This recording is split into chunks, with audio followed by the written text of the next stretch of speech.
Welcome everyone to this short introduction to the Esteem program. I'll just start by saying a little bit about myself, and then I can go into the program itself. So I'm Dupe.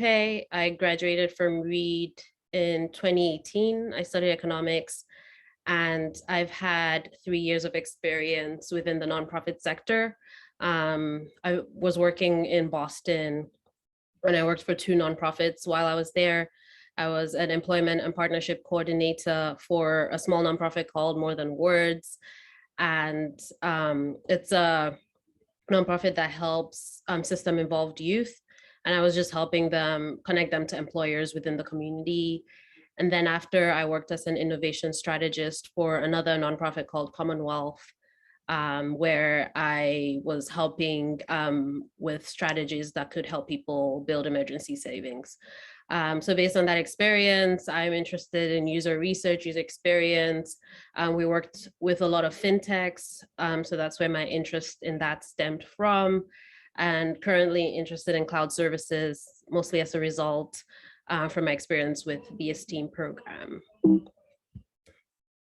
Okay, so Esteem stands for Engineering, Science and Technology, Entrepreneurship Excellence Master's Program.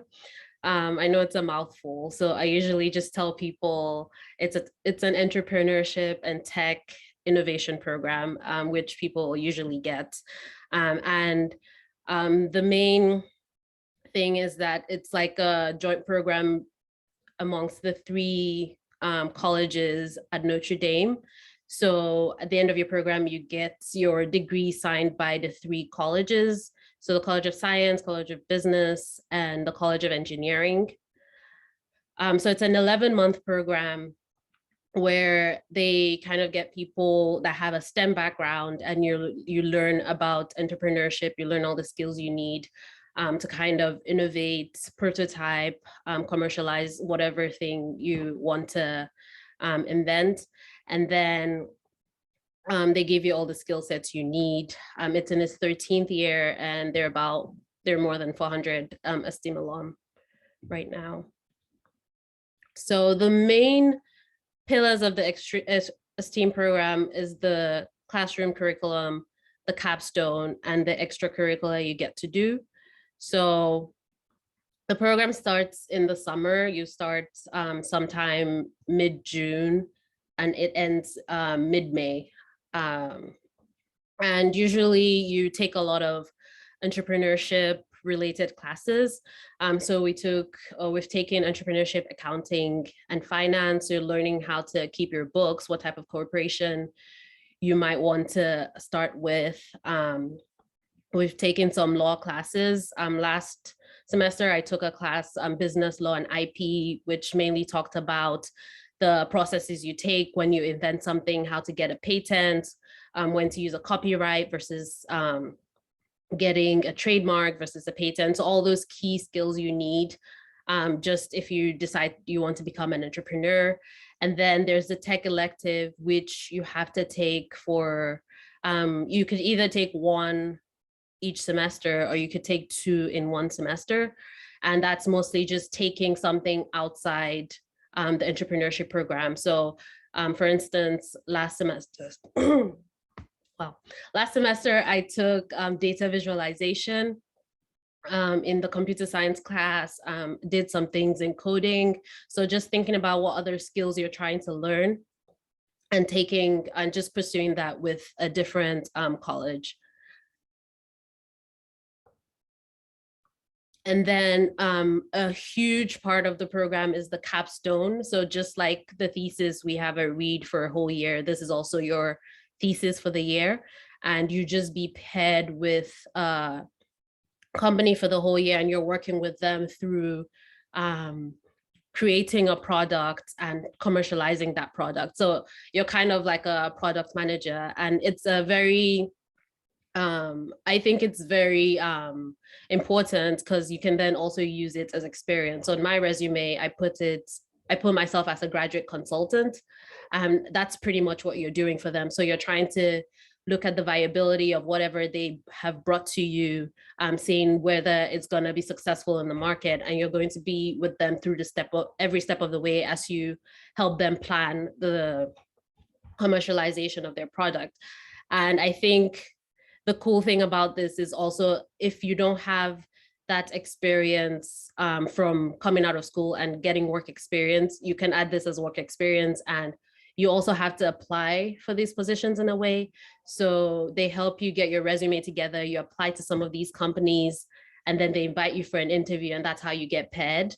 So you could either have like an industry sponsor. So this is a company that has a product and wants your help with seeing the viability of that product. So there's some big name companies, and you can also have a startup. So depending on what type of experience you're looking for, you could apply to those companies individually. You'll get their profiles before time, and then you could send out applications to them. Sometimes we have some Notre Dame research, and usually this is more inclined to people who like doing either some type of biology research. So I know a friend that's working on cancer innovation. So they're trying to develop new type of dyes that could help people or oncologists when during surgery, so they could light up longer, things like that. So if that's more into your interest, you could go with that. And then there's the Founders Project, which is mostly if you have an idea of your own that you want to kind of work on, you create a proposal and tell the school, hey, this is the idea. This is kind of like the market for it. This is a need I see that people want, and I would like to work with it throughout the course of the year. And the great thing about this is that your classes are kind of paired towards your capstone, in the sense that, for example, we took Launch Strategy 1, and that was more about doing market analysis.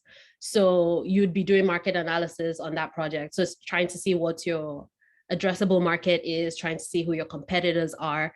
So the workload you're getting and the deliverables you're getting is kind of walking you through how to kind of launch whatever product it is you're trying to put together. And then there's so many opportunities for you to meet, there's so many opportunities for you to meet other entrepreneurs like yourself, or even just to meet people within the community. So we get a lot of talks from various inventors that just explain their career journey. You get to ask them questions, you get to dinner with them. We have so many. And it's also cool because our building is with the Idea Center, and the Idea Center is kind of an innovation lab that Notre Dame has put together with a lot of funding. And it just kind of where if students have ideas, they could bring it to the innovation lab and they will help them work through understanding the viability of the product and also commercialization.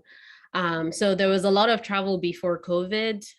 You'd get to go to Chicago, and you'd also get to go to Silicon Valley and meet with a lot of companies over there. But given COVID, they're still trying to work through what else they could do, if it's something virtual, or if we could kind of plan something within the school. And then you'd also get to meet your sponsors. So from your capstone project, sometimes they would invite you to their offices. You'd get to have trips like that. So our class is, it's usually, I'd say it's a pretty diverse class. We have a good mix of people who have industry experience and people that are just coming out of college. So depending on what your experience is, I think you'd find like-minded people. There are also a lot of internationals. They have an exchange program with some Irish schools. So you'd have at least 6 Irish students in the class at any given time. There are also many people from various countries. And I think it's also a good mix of men and women within the class. So after Esteem, people go on to do a variety of things. Some people start working for about a year and then decide to launch their own company. And I know this because a lot of times they come back to the Esteem students and like, hey, this is what I'm trying to work on. Is there anybody here interested in this? And then you get to meet people like that. Also, if you have any ideas, people end up pairing and becoming co-founders. So 1 in 4 Esteem graduates usually go work for a startup company, or they start their own companies. A lot of them also do consulting work, or they go into tech. They go work for tech companies. It's also interesting now because there's been a huge development of tech consulting, which I think a lot of students are also going into. I myself, I'm doing that, and it's been through the capstone project I was working on, because I was working with an IT consulting firm, and that was how I was able to understand these different careers or career path I could take, and I got interested in tech consulting, which ended up landing a job in. So there are a variety of things you could end up going into, and the alumni network is pretty responsive. I would say I talked about 20 alums since I started a program, just talking to them about what they're doing, how they decided to start their career journeys and all of that. So I think there's a lot of resources to help you think through what you want to do after Esteem. You also have like a meeting with the director of the program, and you kind of tell him your goals, and he also has a lot of contacts, so he's able to connect you with different people within the community, depending on what you're looking for. So the main things you'd need to apply would be your degree. Usually you can send it after you get admission. You can get your unofficial transcript to apply. They usually want you to have a background in STEM, but I wouldn't say it's very crucial. I know a bunch of people who graduated with a degree in history and are in the program. So they just want you to have some type of interest in a STEM related topic. So just maybe data analytics, or even economics, or if you've just had some type of experience with research, it's usually encouraged. There's a short answer essay, which I didn't think was, I think it was about 500 words. So and then your statement of intent too is also about 500 words. You'd need 3 recommendation letters. And for the recommendation letters, I would say that when you identify those people, make sure you just let them know what you want them to highlight in your in their recommendations. So for my, I had a professional recommendation from my supervisor, and I wanted them to highlight my technical background. For my professors, I asked them if they could kind of highlight how rigorous READ is, and just show that it's a program that I'm able to accommodate, or I would do well in the program regardless of my GPA, because I know GPA is a huge thing at Reed, and we in general just have a very low average GPA. So if you could have one of them explain that, and then the other just talking about your inclination to innovation or just thinking outside the box. So that's usually encouraged. And then also your resume. So there are 2 other deadlines. Usually they have 4 deadlines, but there are 2 deadlines left. There's one on the 31st of January, and then you get your response back about 3 weeks after. They're pretty quick with that. And then there's the last deadline, that's March 21st, and you'd know by, I think, the 18th of April or the 8th of April.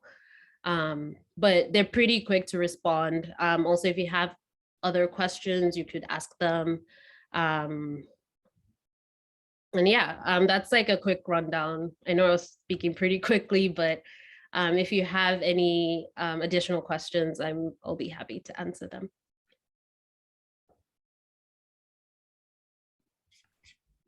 Yay, thank you so much. And then I know, Eden, you joined us. Do you have any questions after missing kind of maybe the first part that we could go back over? Oh, yeah. Hi. I was just wondering, like, so is this a master's program? Yes, it'll be a master's degree. It's an 11-month program, so it's pretty quick. Starting in the summer, and then you'd be done by May the next year. Is is this a remote program, or is it remote right now, or is it in person? It's not remote. It's currently in person. And it's such a small community. I think Notre Dame just makes up the majority of the community there because it's kind of isolated. And I think at 99% of us are vaccinated. People don't move around much. So we're within the community, we're masks. We still go in person for classes, but they do accommodate sometimes for like virtual classes because a lot of the classes are recorded. Oh, I see. And is this a kind of unique master's program in that it's like, from what I understand, it's like a master's, like I see the technology entrepreneurship, which is something I haven't really heard of, and I Mhm. guess I was curious about what that entailed. Like, Yeah, I would say so they're trying to see how people from a STEM background who have an interest in entrepreneurship can merge that together. So you'd be taking some technical elective classes and a lot of classes on entrepreneurship, whether it's social entrepreneurship you want to do, or even just working for a startup, just understanding that whole process. And the good thing about it is that while you're doing all of that, you get to apply it with the company. So you get paired with the company and you help work on a product or something they want to launch with them. oh, cool.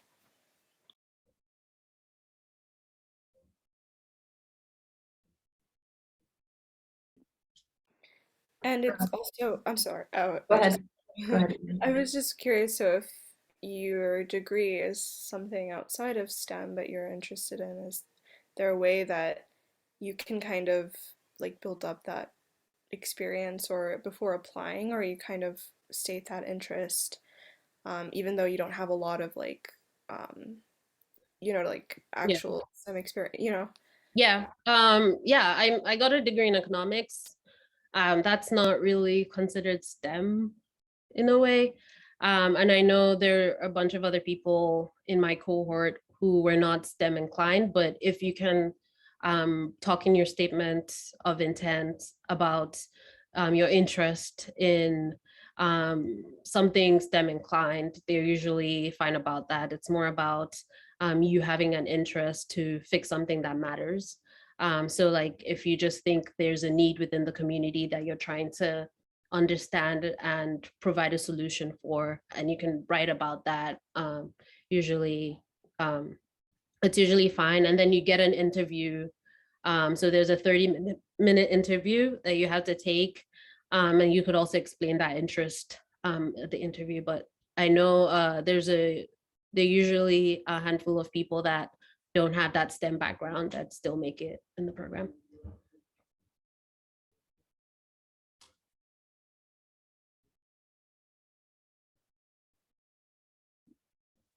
When you were looking into grad school, what were some of the factors that kind of drew you to this program or helped you like start to narrow down like whether or not this would be the right program for you? Yeah, so I had a bunch of schools because I was also considering a master's in finance. Mm, But I knew I didn't want to be so specific in what I wanted to learn. And this just gave me that opportunity or that leeway because after going through the program, there are a lot of things you could end up venturing into if you have an interest in it, just because you pretty much learn product management, which a lot of companies have or mhm. require. So you could venture into different industries after, and that was very huge for me. They also had good financial aid out of all the schools I applied to. Usually graduate financial aid isn't great, but yeah, this one was pretty decent for me to attend. Um, and also just the alumni network. And I know like they mention it a lot on their website, but it's pretty true that if you do reach out to a lot of alums, they're very willing to talk to you. They're always so excited to help. Um, Even we get to hear a lot from the alums, and even with our job search, we get a lot of help from them. They do a lot of like info sessions. They even put together, I know from the Esteem program, they put together a mentorship um, program for the year we're here. I met my mentor through the program. She's been great. She also helped me through my career search. And yeah, it's just been very supportive. It's such a collaborative program. Personally, I've made a lot of friends. Yeah, I mean, there's a lot I can say about the program. I'm just very big on collaboration and support. And I think that you get a lot of that within this program. Yeah. Hold on, sorry. I had my document pulled up here. Also just another like, general question. How do you feel like your experience at Reed prepared you, as a student for this type of program? Because obviously the two are very different in like curriculum design. Yeah. I think the huge one would be trying to enjoy the learning process. I feel like, well, I mean, while I was a Reed, the classes I took, it was very big on just like learning to learn and not for grades. And that's what it also feels like here. So you're still doing a lot of the work. Also just having that research background and putting in that effort. It's also the same here. I would say those are very similar.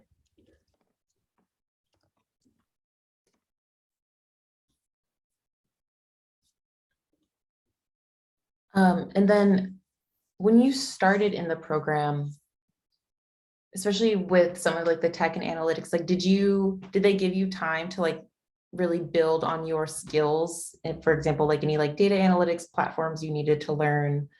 Or was the expectation that you're coming in with a lot of that kind of foundational knowledge and experience? They actually, I think that's what the summer classes are for. So a lot of the classes were just to get you up to speed with any of the skills you needed to learn that you hadn't learned yet. And usually um, we had those foundational courses before going into the fall semester. But a lot of the classes don't expect you to come in with any knowledge, excuse me, beforehand. Usually you get up to speed while taking the classes, and I wouldn't say it's such a rigorous program that you can't kind of catch up and learn.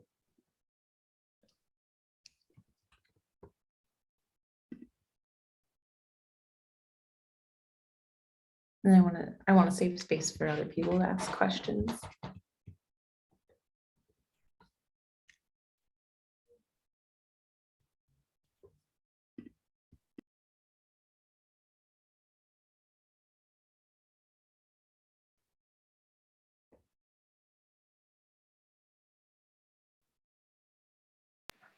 I guess I don't have like a specific question so much as like I don't know, like I never took any con classes or some classes I read, but found kind of an interest in them like this like I'm a spring fall senior, so I'm just graduated, the process of graduating. But yeah, so I'm very much like interested in exploring those worlds, but it seems so like overwhelming not having a kind of track to do so. Mm. So it seems like um, trying to commit to master's programs like feels very confusing for me right now without kind of like having the space to like read up on things and maybe take a summer class. So I don't know if you had a similar experience or if you had a clearer sense of the fact that you wanted a master's degree immediately or yeah. What was your major? I studied anthropology. Gotcha. I mean, I had worked for 3 years before getting my master's. So I kind of knew that that's what I wanted to do. But I was in the nonprofit industry and I knew I wanted to pivot to tech. And I would say like this was my, out of all my considerations, because I was trying to use finance to get into tech, but this was like the most open in terms of the skill sets I had and where I was trying to get to. So I think it met me halfway in that sense. I also think because we have a lot of people in our program, about 50% of the people currently in my program, they're coming straight from their undergrad. And I mean, I've seen people that also don't know what they're doing, but then, sorry, not what they're doing, like what they want to do after the program. But then I think it gives you that safe space to kind of explore things. And even with the capstone, so the capstone is like, it's just like you're working for a company for a whole year too, I would say, because you're pretty much like a part-time and you're getting that experience. So that also kind of gives you an inclination to knowing, or it kind of gets you closer to knowing what you want to do. And I would say, even though I wanted to get into tech, after working for 3 years, I still didn't know how that was gonna pan out or if that was what I wanted to do. So I think just also having an open mind, into just like getting all the experiences. And I know it's easy to say because obviously grad school is expensive, but I do think like the return on investment for this program is pretty good personally. Like I can only speak for myself, but I think it's a good return on investment. And yeah, it made me know what I wanted to do, or I had a clearer idea of what I wanted to do even after my first semester. Do you think it like helps increase job prospects? Like the master's program, like it gives more like maybe credibility or like more experience that could make it easier to land a job in that field? I would say yes. I also would say that a lot of companies do recruit directly from the University of Notre Dame. So there's a huge career fair, and then you have the support of the alumni network. But even within the program, I think they've created relationships with different companies that a lot of companies just also look to recruit directly from our program because they know that when it comes to like doing market analysis, market research, since you're doing that for the whole year and understanding commercialization of products, they know that you're capable of doing that. So I think it gives you some type of credibility, because we have Apple companies, we have big companies that kind of have projects that they want students to work on. And yeah, so a lot of those companies end up hiring the students that are working for them. But it just depends on your interests, because you get a profile of all the companies and what they're trying to do, or what solution they're trying to generate, and then you get to pick the companies you potentially want to work with and then apply to it. So it's like a whole job application process that you go through, and you just yeah.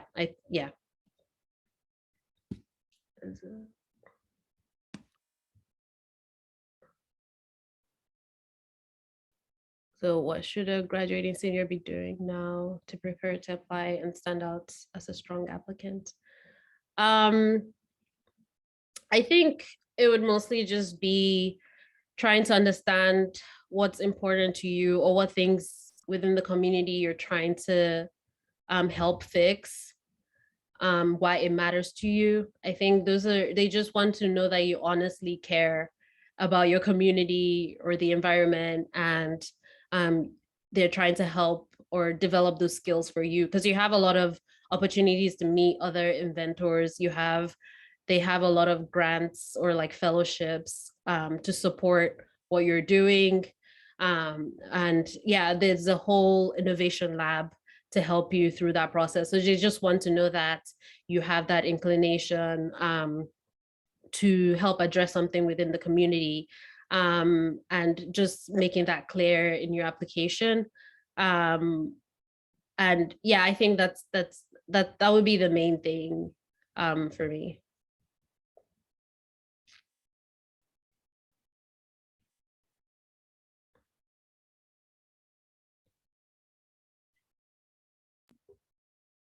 What was the hardest part of your year of the program? I mean, as much as I love the capstone thesis, I feel like that was also the hardest part. Even after doing your read thesis? I mean, the read thesis was great because you kind of do it alone in the sense that you're the one doing it.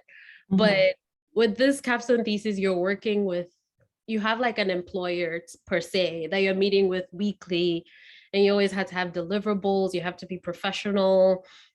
It's like having a job on the side, but Mhm. it's not so much that it's overwhelming because it's built into the program. So you're not giving too much time to it.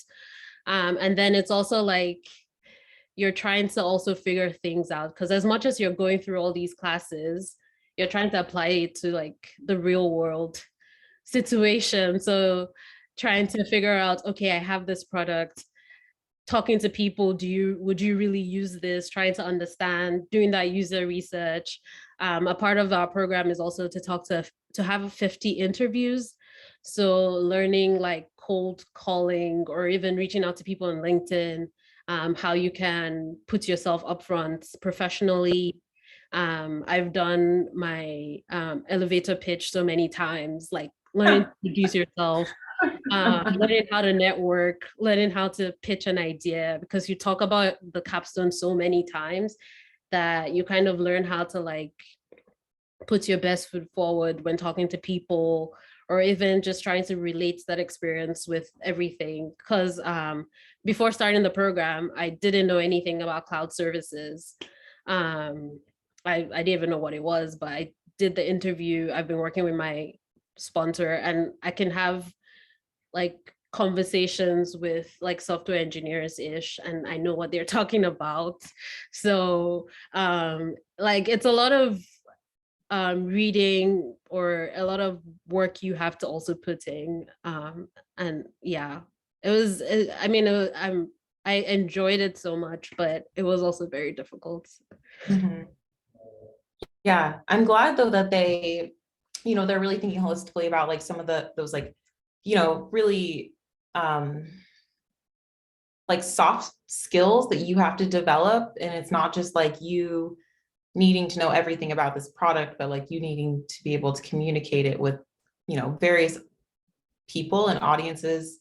How to be professional is it's like an ever developing skill. So it's great that they kind of take a moment to pause and have you go through those steps.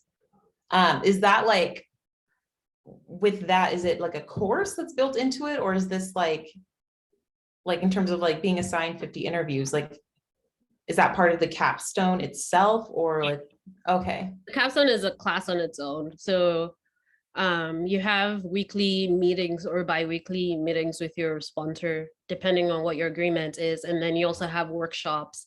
And then you're going to have an advisor that you could schedule meetings with if you need help thinking through something. Also, yeah, you write up a statement of work that you have to send to your sponsor to sign, and you also have to sign. So like understanding all those business processes. Mhm. And yeah, a statement of work is just like the agreement between you and the sponsor on the activities you're going to take part in, or what you're going to deliver, and then what they're also going to help with supporting you to make those deliverables. So just making that clear, and a lot of companies use that. And then yeah, so it's pretty much like you have your own mini company and you're consulting for someone. Yeah. Yeah, Speaking so of that, like if you develop a product, did they talk to you at all about any sort of like, I don't know, like patent rights or like? yeah, so last semester we took a business IP and law class, and we just went through the whole process of getting a patent, filing Mhm. for the patent, You have access to the patent lawyers at zero cost. So you could talk to them if you have any questions. So there are just a lot of resources, especially if you're trying to start your own business. There are a lot of resources they provide for you. They let you know when you need a trademark or if you, yeah, so they just advise you on all of those things. And you just have the knowledge, what type of company you want to create, where's the best place to like register your company. Also like who has invention rights if you hire somebody, or also telling you maybe don't work for someone if you don't have a legal document, if you want to claim rights to something. So like they kind of just teach you the whole process of coming up with your own ideas and then launching. Earlier you mentioned that the program has its own like fellowships and like grant funding and resources. Did you apply to any of those? Did you receive some? Can you tell us about what they were? I didn't apply to any, but there's the huge one, which is the McCloskey competition. So it's like about 300K. And I think they're different. They're like 3-4 rounds, but a lot of people, even like the craziest idea, there's someone that wanted to create a house that just for applying sunscreen. You just walk in and then it sprays it on you, like the way you spray suntan, like tan. A house that applies sunscreen? Is that Yeah, what like one of those little shops that you just walk in, it sprays you, then you walk out. And he's gone pretty far in the process. So it's like anything you could dream of, you could apply for it. And they just try to, it's just teaching you the skills you need if you needed to pitch to an investor. So they're like 3 rounds. The first round is just a basic pitch. The second round, you have to have like a pitch deck, a slide deck with your financials, your projections and all of that. So they kind of teach you all of those things. And if you don't have an idea, you get to like work with other people. So there's a girl in my program, she's trying to create an app to host like various hairstylists to serve people of color who need to do their hair. And you just search within whatever city you're at and get that list of people and try to like hit them up. So that was her idea that she's moving forward with within the program. Fellowship wise, they're trying to keep people in South Bend. So you get to, so I said earlier that it's also within the Idea Center, which is like an innovation lab for Notre Dame, and they also have funding. So they also get a lot of ideas from students and professors within the community, and they try to launch some of those ideas that end up being viable. So with the South Bend Fellowship, you get paired with one of those and you kind of run it as a CEO. And they also give you support for that. And then they pay you to stay in South Bend and work on that idea. With the idea that they're just trying to like keep people in South Bend and create that community of innovation within South Bend. Yeah, so there are like very many mini competitions that just take you through that process of pitching your idea or even thinking through brainstorming on what idea you might want to create. That's cool. We have about 15 minutes left. Does anyone else have any questions?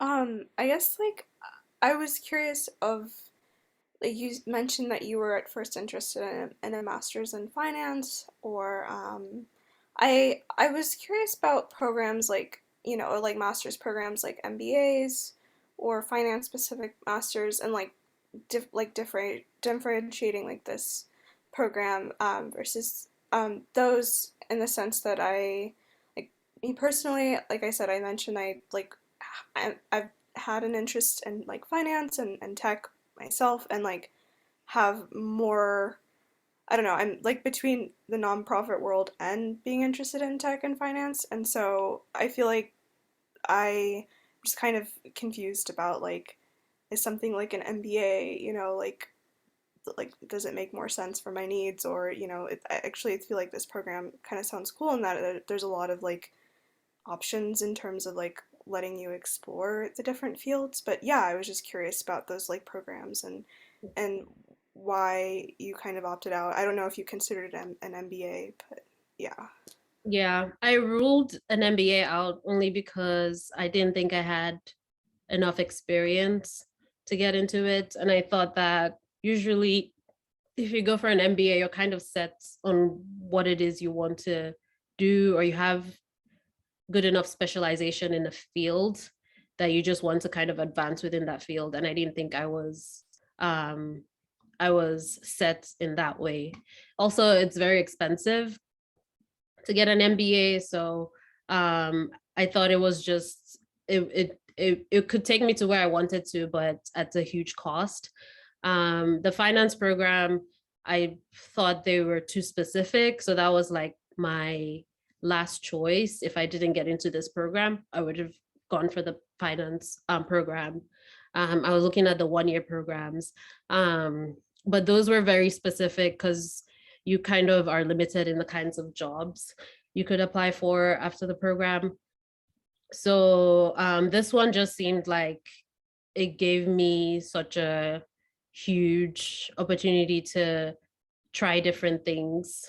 And it was just not specific. It was quite general enough that I could apply the knowledge to like a lot of different industries that I could potentially go into. And I think it also, the great thing about it is just giving the number of sponsors we had, it also opened me up to a lot of things that I considered. Because then you talk to other people doing very cool things. And when you read more or talk to more people, there are a lot more career paths that you don't know of that you could consider. And I think that also just opened my eyes to that. And there are a lot of opportunities to merge some things. Like I didn't even know tech consulting was a thing, to be honest. But that's what I'm going to be doing. And the ROI wise that I was talking about is that when you graduate from the program, you kind of start earning almost or fairly close to what you would get if you graduated from an MBA, fairly close to averages. So like I think an MBA from a top school is like 130, 140. This program you could start at like a 110, 120, which I think it's pretty close, and it's something you could also always advance in. That's awesome. Thank you. That actually clarifies a lot. Um, and specific. Sorry. Oh, it's okay. Um, Specifically within the realm of tech, did you know that you wanted to get into the more like administrative, like consulting side, or were you actually interested in being a developer? Or yeah. I only decided I wanted to do consulting because I've had friends who started off doing consulting, and even a lot of people I talked to that ended up in consulting, they just usually said, I wish I did consulting first, and then went into what I wanted to do, just because it just gives you a bunch of skill set that you kind of use at your other jobs. So you just learn project management, you get exposed to various industries, and then you can kind of figure out where it is you want to go to. Tech consulting mostly because even when I was working with the nonprofit, we would partner with fintechs, and I was just interested in understanding like user experience. That's why I ended up in tech consulting. But and then consulting also just gives you that credibility a lot of times when you're moving into industries, because they already know you know how to like read up on things and deliver, or understand how to break down a problem and find a solution to address it.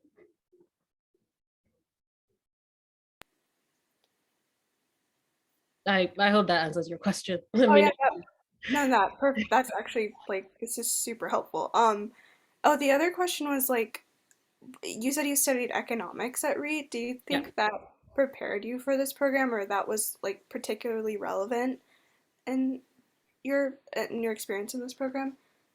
I think it was helpful for the classes, um, like the accounting and finance classes I took.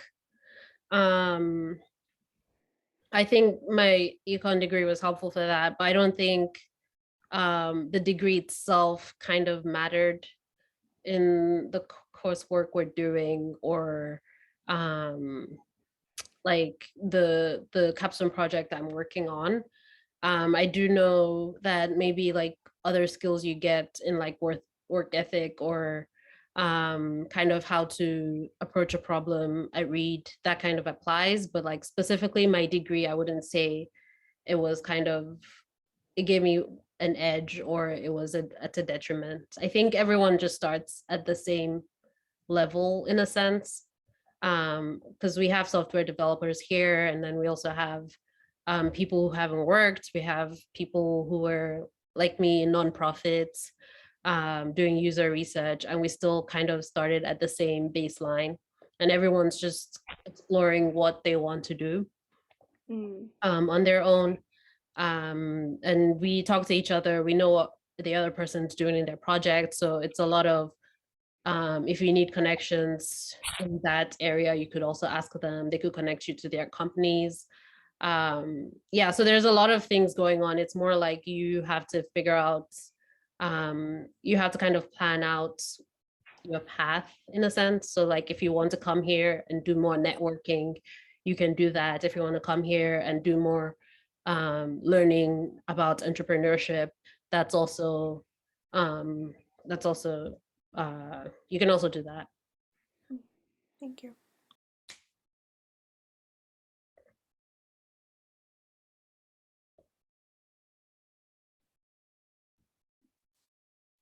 And if you have more questions, my email address is on the screen.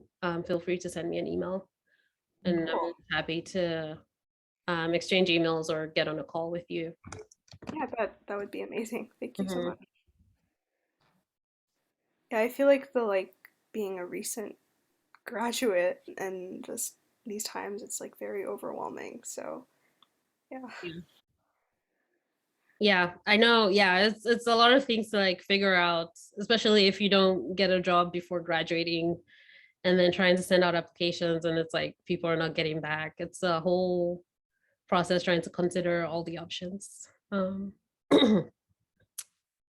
But yeah, if you have more questions, I'll be more than happy to tell you about my whole journey since graduating.